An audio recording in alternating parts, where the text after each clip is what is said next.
Sean bienvenidos al estudio de la Palabra de Dios y tengan un bendecido inicio de mes. Y bueno, no hay mejor manera que iniciar el mes estudiando la Palabra de Dios. Ya este día es 1 de marzo, día lunes, y vamos a estudiar el tema, el poema del siervo sufriente. Y por eso también nos acompaña el pastor Dani Perla, porque este poema del siervo sufriente tiene muchos elementos que necesitamos comprender para nuestra edificación, pero también para poder relacionarnos bien con nuestro Salvador. Así que le invitamos a que nos acompañe a hacer nuestra oración. Nuestro bondadoso Padre, hoy venimos para abrir tu palabra y suplicar que tu Espíritu Santo ilumine nuestras mentes a fin de reconocer a nuestro Señor Jesucristo en el pasaje que vamos a estudiar. En el nombre precioso de Jesús oramos. Amén. Amén. Pastor Dani Perla, ya ayer comenzamos a ver la entrega voluntaria del Mesías, de nuestro Señor Jesucristo, pero de nuevo Isaías, quizás tratando de ir añadiendo elementos a lo que nos está explicando, nos presenta el poema del siervo sufriente, desde Isaías capítulo 52, verso 13, hasta Isaías 53, 12. Y la primera pregunta quizás, pastor, que pudiéramos hacer es, ¿por qué Isaías se toma tanto tiempo en explicarnos estos elementos del siervo de Dios? Bueno, Isaías, tal como lo presenta el autor de la lección, es un poeta. Sí. Yo pienso que él podría haber sido más simplista y decir, bueno, Jesús es el Cordero de Dios y es el que murió, es el que sufrió, y ahí terminamos toda la historia. Ahí comienza y ahí termina. Pero Isaías va revelando ciertas claves. De hecho, ayer usted mencionaba cómo el profeta comienza a hacer la revelación de este siervo desde un niño que se anuncia, sí, que va a nacer. Luego se dice que también va a ser rey, es el consejero, es Padre eterno. Se menciona también algunos otros elementos aquí, como por ejemplo es el príncipe de paz y el siervo. Entonces yo tomé una lección aquí para mí, y es que se establece la identidad de este siervo aún desde antes que se mencione la palabra siervo. Muy bien. Entonces quiere decir que este siervo está claramente identificado con Jesús, porque vamos a ir, vuelvo a repetir, desde ese niño que nació, ese niño que también era el rey davídico, o sea que iba a ser, recuerdan ustedes, el vástago de Isaí, y que sí, en verdad es el que cumplió. David humanamente, limitadamente cumplió una misión, sí, pero Jesús cumplió completamente la misión y iba a ser también el siervo sufriente. Así que es interesante cómo Isaías compone su libro. Algunos no lograron entender esta manera, esta forma magistral, y entonces dicen, no, Isaías cuando habla de siervo solo habla de la nación, del pueblo de Israel.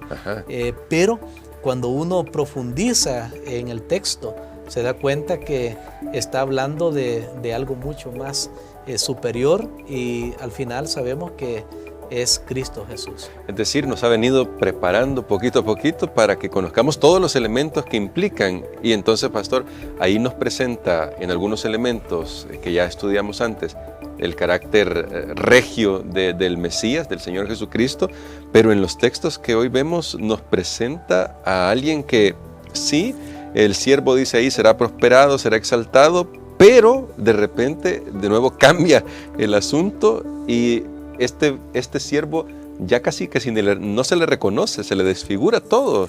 ¿Qué es lo que hizo que Jesús fuera desfigurado de la manera en que es presentado en el poema del siervo sufriente, pastor? Sí, me llamó también la atención de esos contrastes. Lastimosamente, a veces la división de capítulos y versículos en la Biblia, sí, hace que uno pierda un poco el enfoque de algunos pasajes que en realidad comienzan antes en el capítulo, al final del capítulo anterior que estamos leyendo. Por ejemplo, en Isaías 53 comienza con una pregunta, sí, ¿quién ha creído a nuestro anuncio? Sin embargo, el capítulo no debería comenzar ahí, por lo menos debería comenzar en el versículo 13 del capítulo 52, donde dice, he aquí mi siervo será prosperado, será engrandecido, será exaltado, será puesto muy en alto.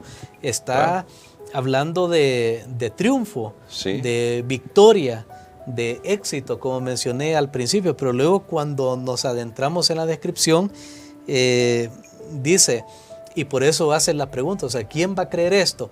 Que después de ver al siervo en una manera exaltada, sublime, ahora lo vemos en una forma que dice el versículo 2 de Isaías 53, no hay hermosura en él ni esplendor, lo veremos sin atractivo. Wow. El siervo de Isaías llega a ser un siervo sufriente, llega a ser un siervo sufriente. ¿Y por qué razón él llegó a este sufrimiento?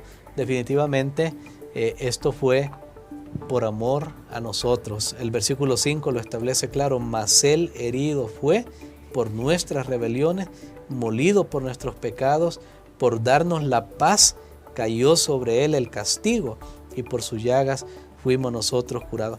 Yo creo que cuando, al menos en varios ritos de Santa Cena que me ha tocado oficiar, este es uno de los pasajes predilectos para compartir con las personas, porque es precisamente lo que vamos a hacer simbólicamente en ese momento. Agarramos una pieza de pan y entonces lo masticamos y ¿qué está haciendo usted?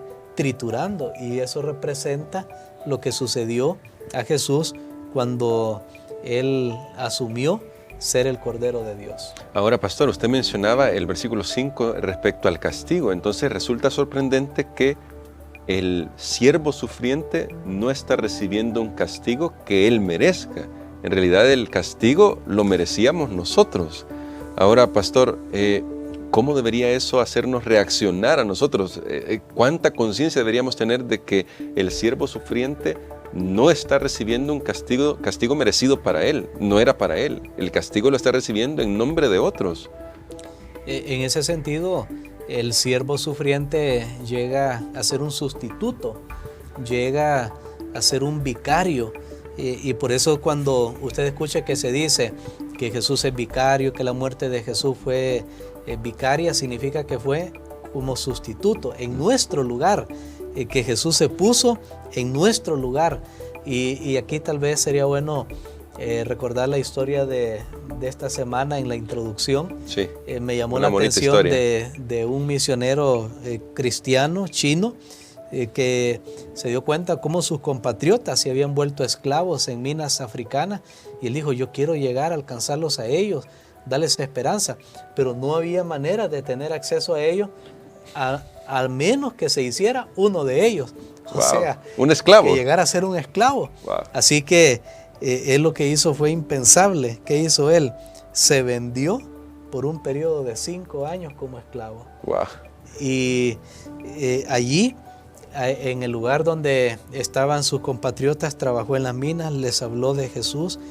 Finalmente murió por la vida de maltrato pesada que tenía que pasar en esa mina, pero a su muerte 200 personas habían aceptado a Cristo Jesús como su única esperanza. Amén. Él tuvo que identificarse con sus compatriotas, con sus paisanos, como decimos nosotros, para poder llevarles a ellos un mensaje de esperanza. Y es lo mismo que Jesús hizo. Él no sufrió por él. Él pudo haber evitado su sufrimiento, como dijimos ayer. Él pudo haber esquivado la cruz, pero por amor de nosotros, Él dijo, no, para rescatar a los seres humanos, yo voy a ir y me voy a hacer como uno de ellos. Ese es el gran amor de Dios.